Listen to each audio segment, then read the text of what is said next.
اب ایک اور روایت امام کی جس میں امام یہ فرماتے ہیں کہ وہ کون، یعنی میں اب سوال بیان کر رہا ہوں، وہ 7 کون سی چیزیں ہیں جس کی وجہ سے دعا قبول نہیں ہوتی. ایک پہلے روایت بیان کی تھی، پیغمبر اسلام کی روایت تھی، جس میں 10 اسباب بیان کیے تھے کہ وہ 10 اسباب کہ جس کی وجہ سے انسان کی دعا رد ہو جاتی ہے، قبول نہیں ہوتی. یہ روایت ہے چوتھے امام کی روایت ہے جس میں امام ارشاد فرماتے ہیں کہ 7 چیزیں ایسی ہیں، 7 چیزیں جس سے مومن کی دعا رد ہو جاتی ہے.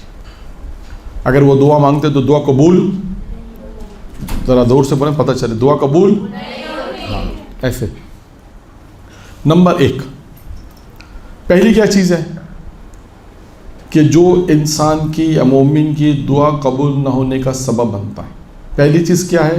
بری نیت، جسے ہم لوگ اردو میں شاید اس کو بہت آسانی سے اگر سمجھا سے اردو میں کہتے ہیں نیت میں کھوٹ. کہتے ہیں نا کہ اس کی نیت میں کھوٹ ہے، اور میرا خیال یہی جملہ کہا جاتا ہے. بری نیت کو آپ کیسے سمجھائیں؟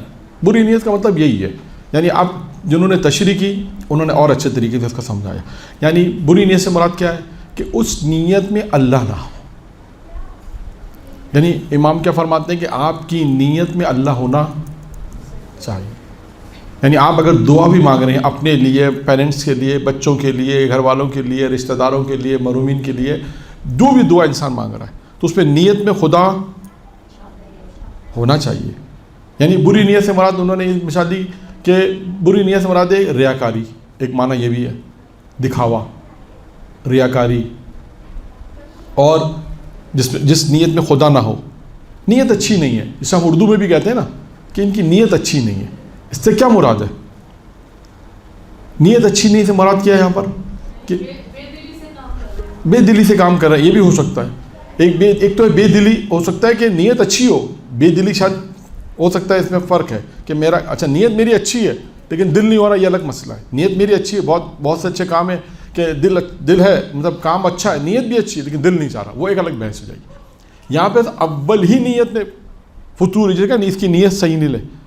اب اس بری نیت کو مختلف جیسے ہم یہی سمجھا سکتے ہیں، نیت میں کھوٹ ہونا، نیت کا اچھا نہ ہونا، نیت میں ریاکاری ہونا، نیت میں خدا کا نہ ہونا. اب یہاں پہ ایک روایت، اور میں آپ کو ایک روایت اس کو مزید واضح کریں ایک روایت کے ذریعے سے کہ معصوم فرماتے ہیں کہ اللہ تعالیٰ نگاہ نہیں کرتا تمہارے جو ہے وہ، نہ اللہ نگاہ نہیں کرتا. کہاں پہ نگاہ نہیں کرتا؟ کہتا اللہ نہ تمہارے مالوں پہ نگاہ کرتا ہے نہ تمہارے چہروں پہ. اللہ کی نگاہ تمہارے مالوں پر نہیں ہے، اللہ کی نگاہ تمہارے چہرے پر نہیں ہے، بلکہ اللہ کس چیز پہ نگاہ کرتا ہے کہ اللہ تمہارے قلوب اور تمہاری اعمال پر. اعمال وہی نہیں ہے، یعنی اللہ کی نگاہ کہاں پر ہے؟ تمہارے قلوب پر ہے. قلوب یعنی وہی نیت، یعنی انسان کی نیت اچھی ہونی چاہیے. یعنی انسان کا جو قلوب ہے، معصوم فرماتے ہیں پروردگار کی نگاہ انسان کے قلوب پر ہے اور انسان کے اعمال پر ہے. یعنی خدا آپ کے ہمارے اعمال پر نگاہ رکھتا ہے، ہمارے قلوب پہ نگاہ رکھتا ہے، ہمارے مال پر اور چہرے پہ نگاہ نہیں رکھتا. اچھا 1 منٹ، یہ آواز بہت آ رہی، ذرا ان کو روک، کسی سے کہتے ہیں کہ آواز بہت آ رہی، ڈسٹرب ہو رہا ہے، کہ کہاں باتیں ہو رہی نہیں معلوم. دیکھیں زور سے باتیں ہو.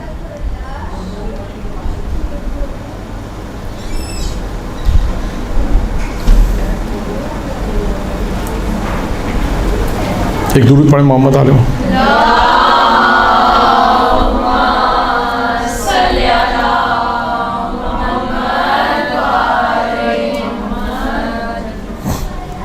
ابھی بھی آ رہی ہے بس.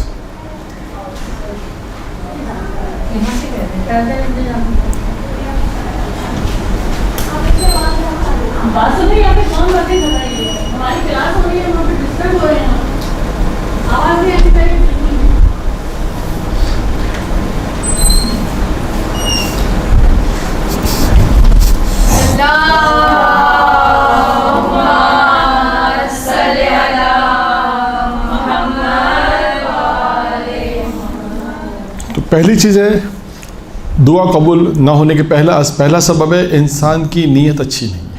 جسے بہت آسان الفاظ میں ہم یہ کہیں کہ نیت اچھی ہونی چاہیے دعا میں. یعنی پہلا سبب کیا ہے؟